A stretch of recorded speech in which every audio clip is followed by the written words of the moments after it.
It's running. We want to zoom in a bit? Yep. Here. Right.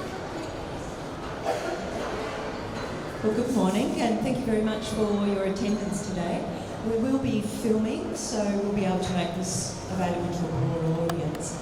I think because this is the first time we've run the Vivid Ideas series, and because this location's a little bit off the beaten track, I think our audience numbers are just down a little to start off with.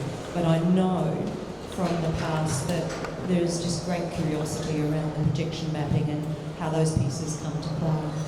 So my name is Deborah Just, so good morning to you all. I'm the General Manager here for Liberty City Council. And once a year I get to have total fun and just watch other people sweat it while I just swan around. So, and this is one of those occasions too, where I can just rejoice in what's actually happening. So this is, as I said, the first of a free talk series that we'll be running here at Chatswood Chase, and they'll run from the 25th of May through to the 15th of June.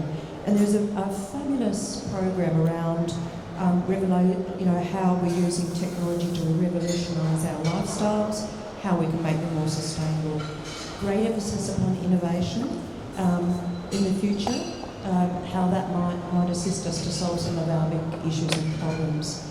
The Sydney Design Lab will also be on display, and that's really mind-boggling in terms of what they've got going on there.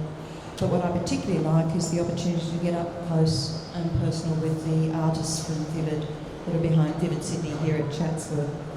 So that brings us to this morning's talk. You may have last night seen the hero piece on the concourse, Coexistence, which is produced by the Hungarian artist collective Limelight, who are world pioneers in that 3D technology, so projection mapping, so very, very cutting edge. And they've certainly transformed the concourse like never seen before. And I think the other thing that we're particularly proud of is that the Limelight Academy's masterclass, which supported 6 emerging artists from around the world, whose works also adorn the concourse. So we have Willem from Belgium, we have Kai from Vietnam, we have Tim from Germany with us, Min, not here I think at this point, we have Jacob from Slovakia, and Alice from Australia joining with us. So it's now my pleasure to turn to the key questions that we've got today, which is around, what is projection mapping? Who are Limelight? Where do they get their inspiration from, and particularly from that coexistence piece? So it gives me great pleasure now to introduce Istvan David, who, after spending many years in travel and the advertising industry, so I can skipping advertising industries, but not quite so much travel, but I think you're combining that still now with your work anyway. Istvan then started to work in light art as a producer and a manager, creating large-scale building projections in 2004, so some good 15 years of experience in the field. Limelight itself was established in 2006 and has produced hundreds of pieces of projection work, 3D mapping work worldwide, which absolutely makes it one of the leading group of artists around this mapping scene. So can you please just join with me and welcome Istvan David. Thank you. Thank you, everybody. First of all, I'd like to start with asking the guys up there, the technicians, to help me, because I'm pushing my amazing wireless thing to have my slides coming, but they are just black. So it is on because I can go back with it. It just doesn't go forward. I don't know if you can check what's happening, but it's just I'm pushing, but nothing happens. I should see the slides coming up, but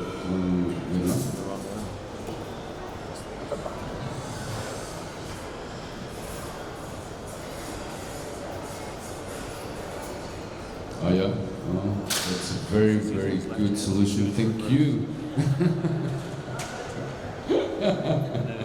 I'm supposed to be, but as you can see. So, basically I would like to talk in the beginning about the history of projection mapping, which is actually more or less the history of Limelight, the history of our artist collective, since our collective was actually one of the pioneers of this field. And we are also a bit different in terms of the way we started from most of the other projection mapping artists nowadays, since projection mapping nowadays is mainly 3D animation projected onto buildings, and most of the creators are coming from the animation field. And we are different. We started to project on buildings way before we started to create animations. So actually we started with large-scale building projections that were still static images. So these static images in the beginning, when we started, we called them ray painting installations because we used hand-painted slides, and we projected those hand-painted slides onto the buildings. And at the same time, my co-founding partner Victor, who is also on the way here, he was also VJing electronic music parties, which at the end of the 90s in Europe, it was like a big scene of the underground culture. This is an example you can see on the screen that we did back in 2006. That was back then one of our largest installations created onto the Hungarian Parliament building in Budapest, where we used 32 projectors, which back then, before, maybe I pushed something I shouldn't have pushed. So back then it was like, in terms of size and also in terms of putting 32 projectors together in a totally 100% manual setup without having any kind of softwares to align these kind of things. It was quite a big challenge. We worked on the setup for like a week, I think. What actually is interesting to talk about is that the technology we used back then were those slide projectors, which are nowadays like really old school, but in terms of brightness, they are still extremely impressive. And the way we use them with these hand-painted slides, we could achieve some kind of color intensity that actually doesn't really happen still nowadays with the highest brightness video projectors. And I think in Australia you can still see some, like I know a company called the Electric Canvas that used to do and still do quite a lot of slide projections around here. So while having these really amazing results of color intensity and brightness, the preparation time of these projects was like extremely long. We were working for months just to create like one static image. You can imagine those amount of projectors that we used, having them like this is an installation we had in Budapest where we used, I think, around like 40 pieces of projectors. So this is actually a puzzle of 40 different pictures put together in one. And maybe it's not that obvious from these photos, but it was more or less impossible to precisely map these images. So what nowadays we call projection mapping is mapping because it's precisely mapped onto that specific surface or architecture. But back then it was still something we couldn't achieve, we couldn't do.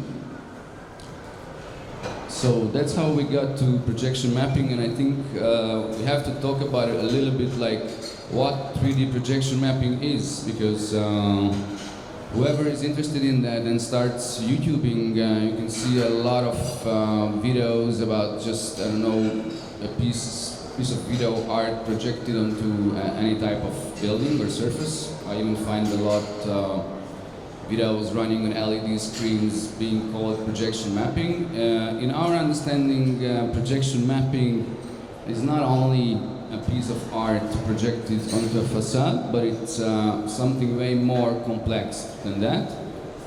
And what we believe is that 3D projection mapping should be augmented reality in a way that we take a static structure, a building, and we transform it into a living object, into something totally different, and that goes way beyond than just using it as a large canvas that is outdoor. So architecture plays an extremely important role in our creations, and we believe that architecture and music and actually a message or story to deliver are the three key elements that has to come together in perfect harmony to have a projection mapping piece that that is good, or that is something that we believe is valuable and way more than just a piece of video on a large-scale outdoor surface.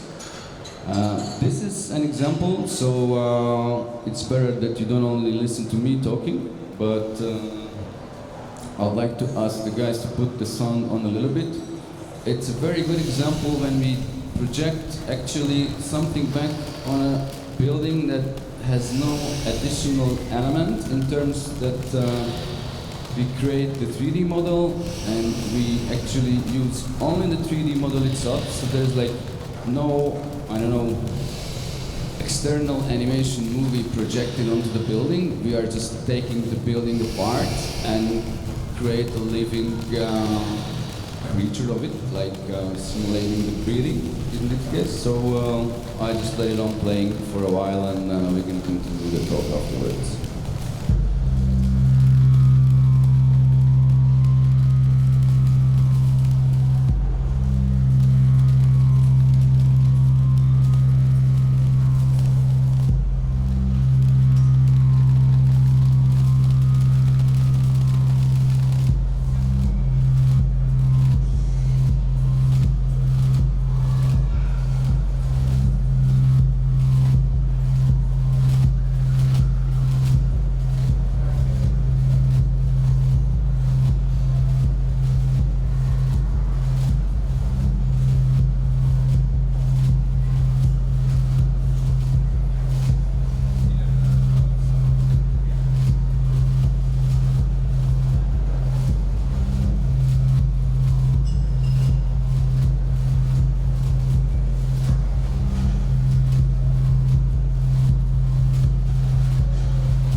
So it was an example when we actually clearly only use the architecture, and that's what I meant when I was saying augmented reality. There is a very interesting topic of how these creations affect the locations or the urban space, and what effect the urban space or the location has on our creations.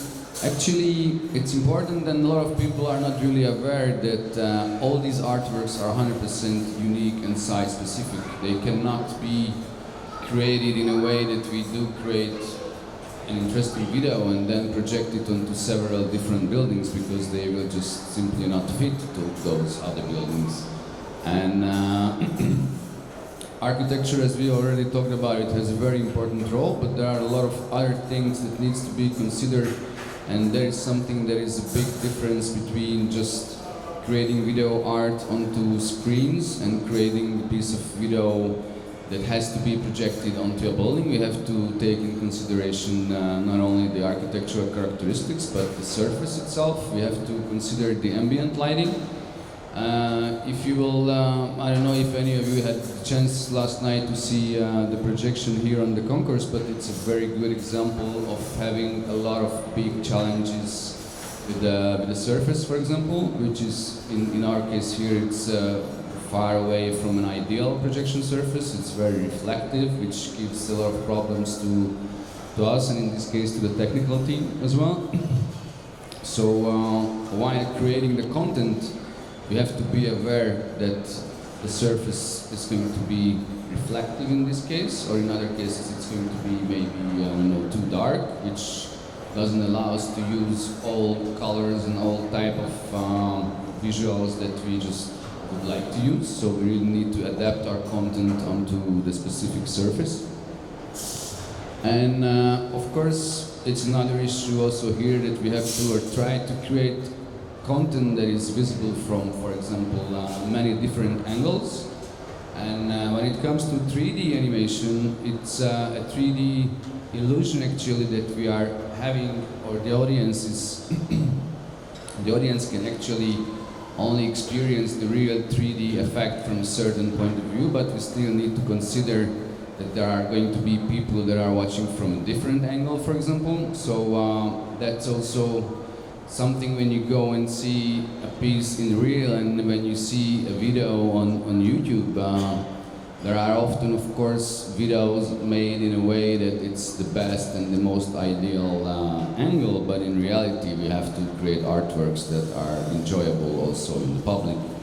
With the concourse now, we have, let's say, an ideal viewpoint, a sweet spot, which is in the nice green area where the people gather. But as we could also see last night, there are a lot of people just passing by the street and do not really enter into that more intimate square. So the artwork has to look good also for them, which is kind of, in a way, more or less impossible. I mean, in terms of that it's not going to look the same, but it should be, and it is still enjoyable from that angle.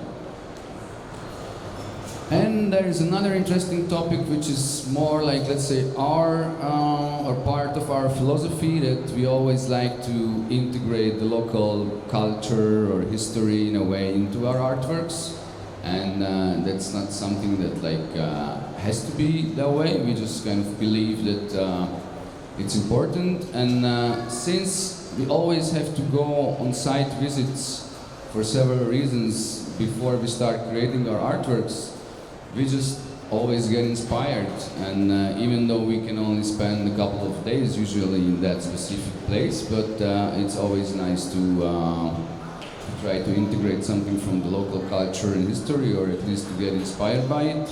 In the artwork we created for Vivid was absolutely inspired by the cultural diversity of Chatswood, or basically Australia in particular. And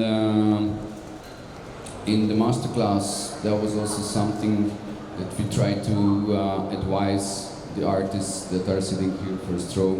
And that was also one of the reasons that we actually spent quite a lot of time and energy and money on coming here, which is from Europe quite a time and money consuming thing anyway. Yeah. So then let me play you another artwork, which is also a great example of reflective surface and big challenges technically.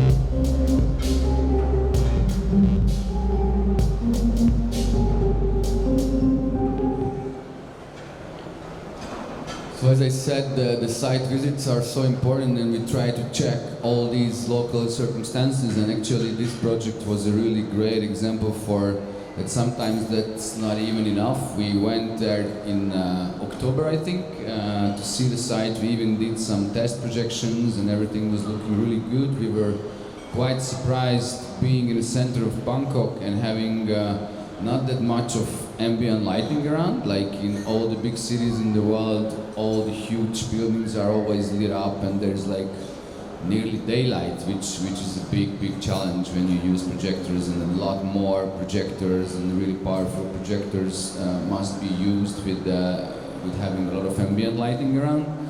So we were happy after the site visit, and then we got back in December when the project was, and we found like everything totally bright around, and we were absolutely shocked and didn't know what's happening. And it appeared that while we were there on the site visit, there was like the king died before, and they had a 1-year mourning period, which was over in November. So after our site visit, and all things were just like shut down because of the mourning period, and then when we were back, it was just all lit up. And and we had like big struggling to get things working and have it the way it finally had happened. It's important, I think, quickly to talk about the scale, because a lot of people somehow associate projection mapping with large-scale artworks. We have done a lot of large-scale things, but at the same time, of course, it matters and it gives or helps to.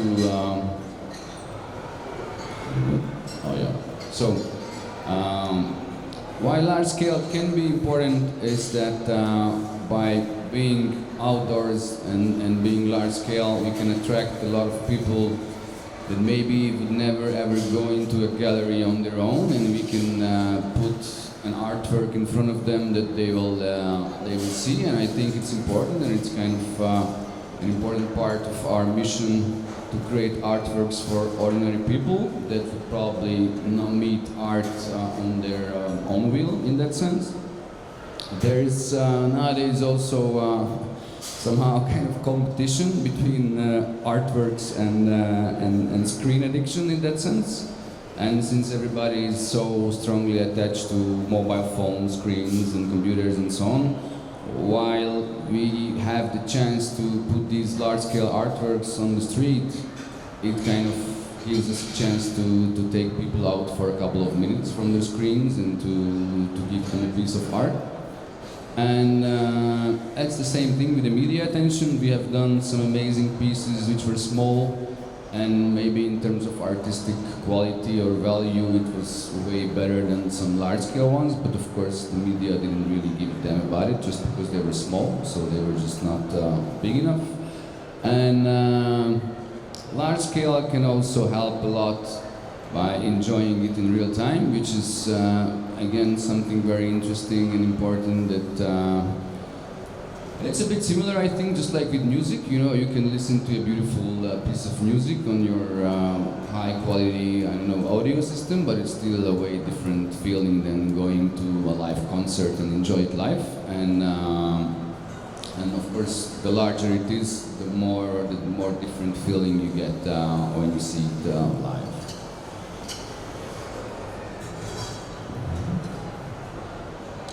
This is actually the largest scale we have ever created in our career. It was in 2016. There is a contest in Europe that is the largest contest of projection mapping called IMAP.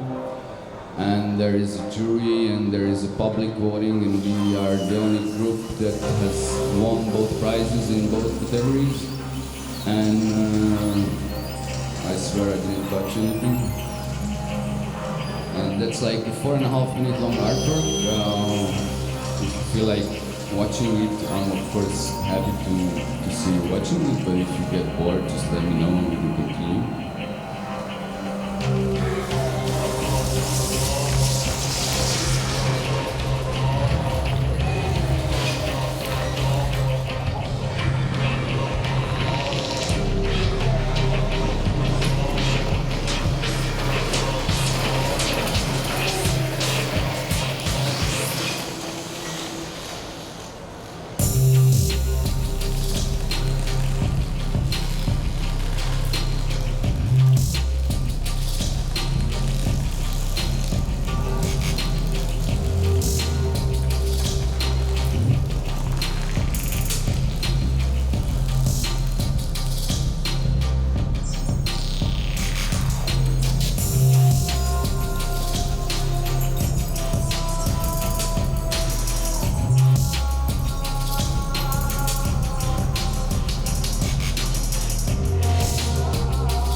It's a really large surface. It's around like 400 meters wide, and the video is recorded from about 200 meters of distance. So that's why it doesn't look actually as large as it really is.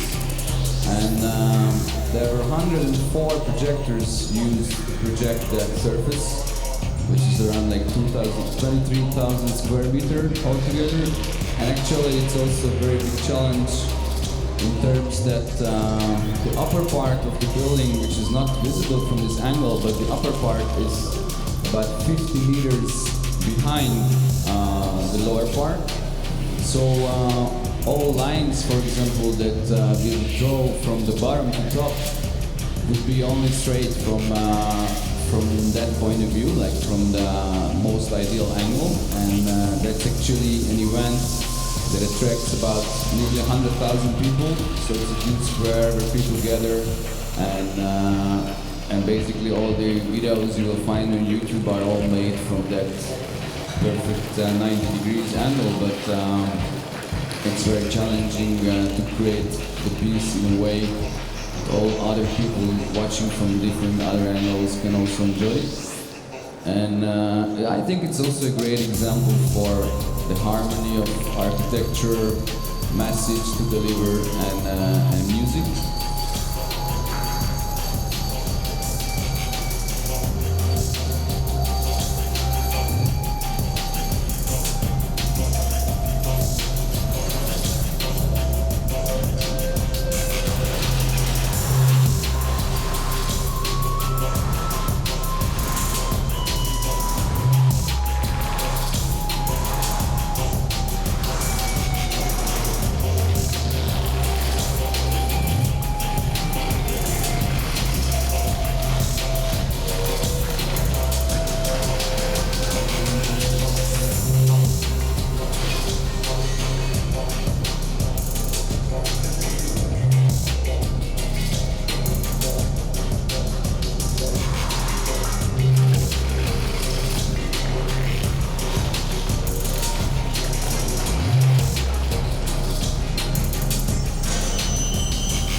So referring back to the size, this is a video that is still very often watched on YouTube. It kind of went viral back then, and we still do receive a lot of requests that are referring to this video, and we like this artwork, but we actually do have other artworks that were made before and artwork after that we like better, but they were just, I don't know, not as big as this one, so it's kind of a funny thing, but that's how things work. Let me a bit talk about what we believe or think about the present and the future of projection mapping. We always considered it as a type of public art or street art, which is probably not that obvious, but for us it's kind of is. And I have to say that we strongly believe that it's already an independent form of art, even though in many parts of the world it's still considered to be more just a large canvas. So, for example, in the US, most of the creations nowadays are still about advertisement, and they only see so far the possibility of putting something outdoors in a very large scale, and there are no artistic works happening yet. And just as in Vivid, in other light festivals all around the globe, these are the pieces that are usually the most viewed artworks. So of course it's, I could maybe even say that this is, I think, nowadays the most spectacular form of art in general, or at least a form of audiovisual art and entertainment, of course. And these are the pieces that attract the largest number of visitors worldwide. This is another artwork, which was our first ever artwork made in Australia. That was last year for White Night Melbourne. Sorry, that's going to go. Yeah. You can see that we create better artworks than presentations, but and that's actually not the one I wanted to show you. But I hope that I can get there. So yeah, White Night is a very interesting event because it lasts only one night. So this artwork is It's been watched by more than 600,000 people during a single night, but that was only for a night, which is also an interesting topic to talk about another time. That these artworks are the ones that we work a lot to create them because they're site specific, and then they are owned for a very, very short time. So basically the only thing that remains afterwards, beyond the experience of course, is a video that we make about it.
Probably also gives a little bit of an idea of what we do in a different way. Like, for example, this part that you see now can only be created by using the 3D model of the building. We were the first artists in the festival that were requested for the model, which did not exist, and then we had to create it on our own. So now the 3D model exists, and then that's how we could create those architectural movements, for example, which are actually augmenting the building in that sense.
speed up a little bit and skip the next artwork and arrive to our academy. That is actually something very important to us, and that is something that we started last year.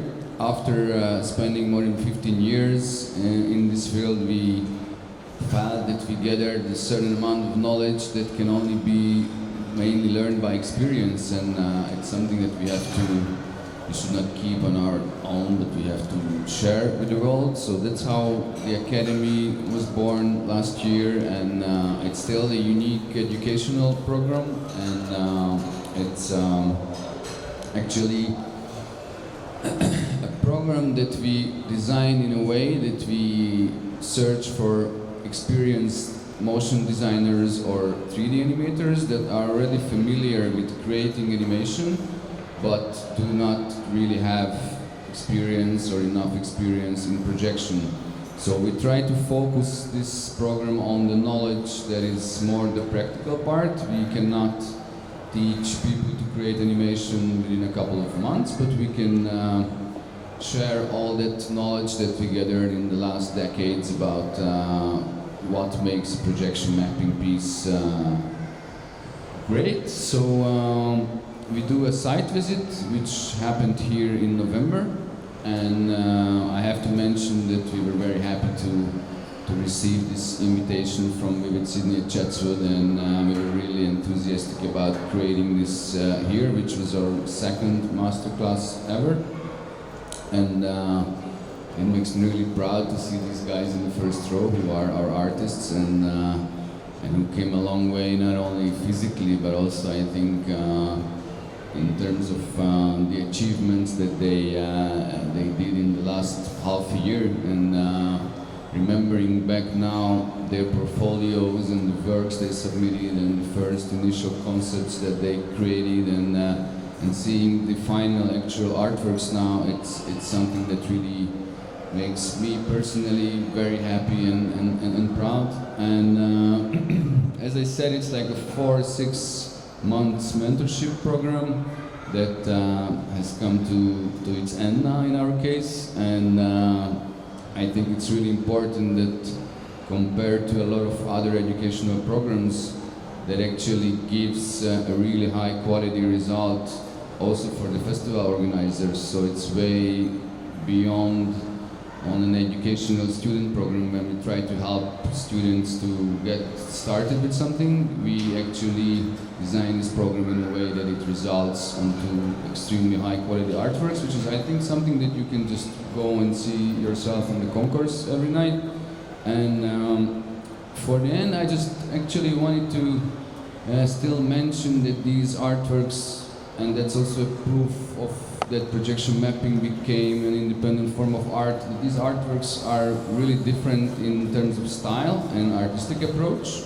So you can see that on the facade that every artist has its own voice, and it's really great to see that at the same time they are still all using the architecture of the facade, which is in that case actually quite simple in terms that it's a plain surface, but it has its beautiful minimalistic pattern design and so on, and it's really very nicely used in each of your artworks, guys, and still I haven't seen like anything that will be the same. Like each piece has original approaches in it, and it's basically really beautiful, and I think it's really important to mention. And let me just quickly play that short video, and then you can ask questions from me and from the artist as well, of course.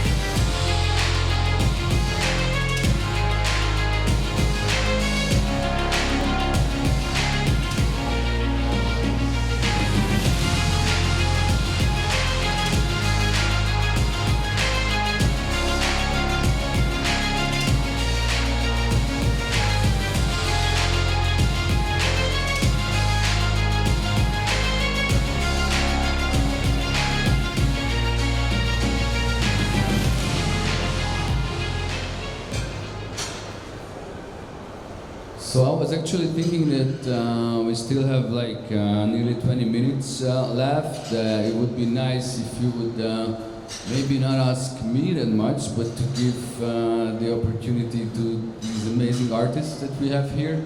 And I'm very happy to hand over my mic and just let them be in the limelight. We might just see if there's a couple of general questions, and then we'll certainly throw over to the students.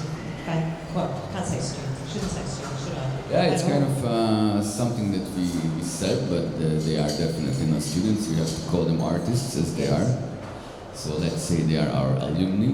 Yeah. So are there any general questions first before we hear more coming up? Hi, my name's Andrew Agnew. I've been experimenting with projecting still photographs onto 3D surfaces since the late 1970s, and I see this work as being a